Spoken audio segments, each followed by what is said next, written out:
Hello there, Sev here from Motorhome Dealer Group, and welcome to the video guide here on the Yilkar diesel heater with comfort control panel. This video guide is going to explain how to use this control panel to use your diesel heater in your leisure vehicle. Now, we're not going to be covering any troubleshooting or problem solving in this video, so if you are experiencing issues with your unit, then please consult your manuals or seek the help of a technical professional. This is really just a quick start guide to get you up and running so you feel comfortable using this controller to operate the diesel heater in your leisure vehicle. So let's get started. So let's start by just explaining quickly the layout of the panel. So we have a central screen here, and then we have 4 buttons to either side. We have a power and back button in the top left. We have an OK button across from it on the right. And then below both of those, we have a left and a right navigation button. To turn the unit on, simply press the power button and you should see the startup screen like so. And I'm going to apologise initially for any flickering you see on the screen here. This is a problem with the camera recording this screen. There is no flickering to the naked eye. It all looks quite clear. But as you can see, we're on a main menu here. So it says the home icon there. So that indicates that we are on the home screen. There is the time, as you can see. And then we have the selected mode of operation.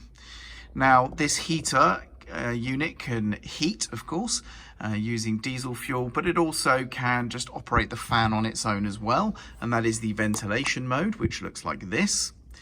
Using the left and right buttons, we can navigate through this menu. We can also access some settings, some timers, and then we're back to the heating option again.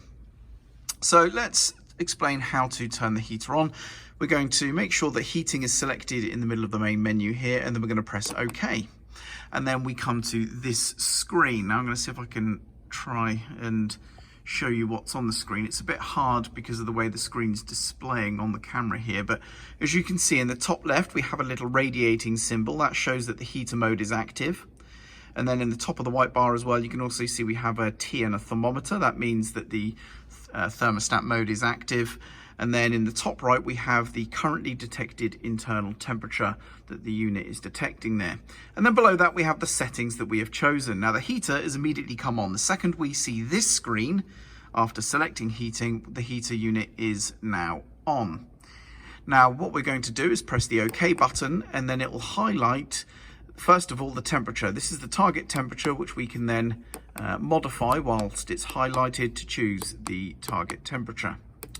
We press OK to confirm that. We can then choose the desired heating mode. We have max, if I get back to it, max, eco, or normal. And essentially, that trades off energy consumption for heating efficiency, essentially. So eco is going to use the least amount of energy and take the longest to get to temperature, but of course use the least amount of energy.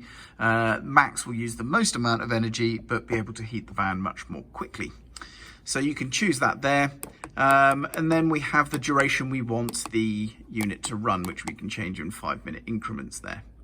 And that's it. And then when the highlighting is off, those settings have been saved, or you can just press OK until the highlight disappears. Those settings are saved. To turn the heater off, simply press the power or back button, and we will go back to the menu like so. So that's how to operate the heating.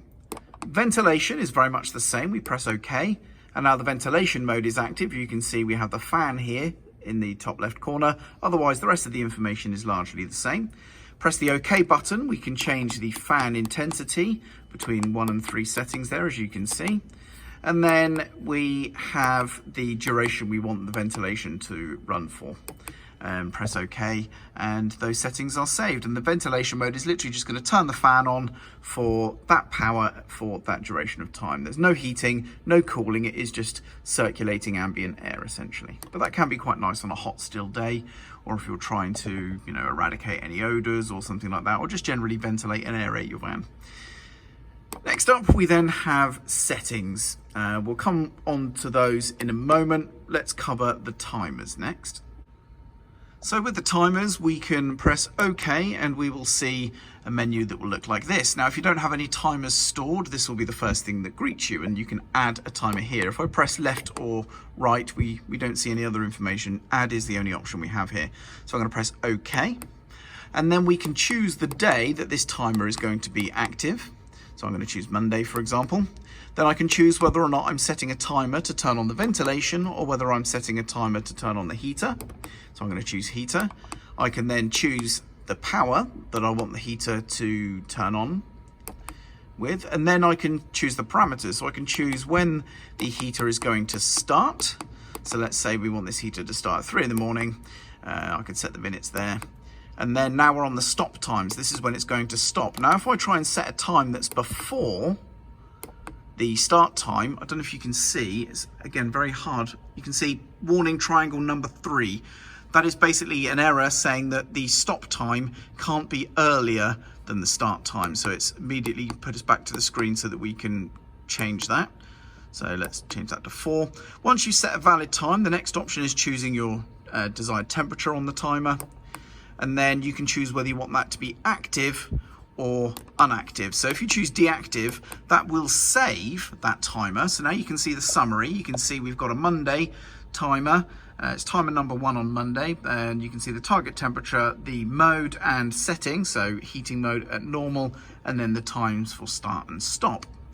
If I press left or right on this screen, we can add subsequent timers. So I could add a second timer if I so wish. So let's just do that now. I'm going to set one for Tuesday, and I want this to be a ventilation, and we'll just set default times here, and we'll choose this one as active. So now if I press left, we got the add. Otherwise we go through, we can see a Monday timer there, and we can see a Tuesday timer. Now the Tuesday is highlighted in white. This means it's active. The Monday timer is not highlighted in white, so that means that is a deactive timer.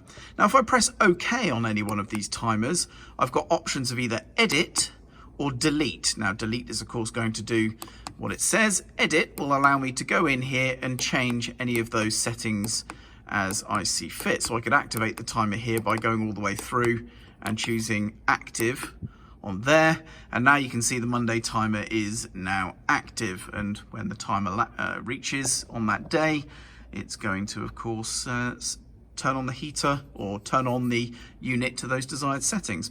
If I press the OK button to go into the little menu here on that timer, I'm going to choose delete, and that is it. It deletes and kicks us out of the timers menu. If I go back in, you can see that the first timer now, number 1, is that Tuesday timer. And again, I can press OK there, and I can go delete, and I can delete that one too. Kicked us back out to the main menu on the timers selection. If I go back in, you can see now add is the only option we have. So that's how you can set timers. Now there is a maximum of 3 timers that you can add per day for a total of 21 for the entire week. So that's the timers menu. Let's now go to the settings, and in here you can see we have quick start. This is basically where we can go in and we can choose the default settings and timers for the different modes, so we can choose those there. Time setting, this is where we can choose what the time is and what day it is. Of course, if you're running timers, that's going to be crucial to set the correct time and date in there. We can change the language. System settings we can change, so let's show you those now. So if I go system settings, we can change the temperature unit. We can turn on altitude mode. Now altitude mode, if we activate it, what this is going to do now, if I go back and let's turn on the ventilation, for example, you can see at the top there, it says alt at the top title bar up here. Can you see that?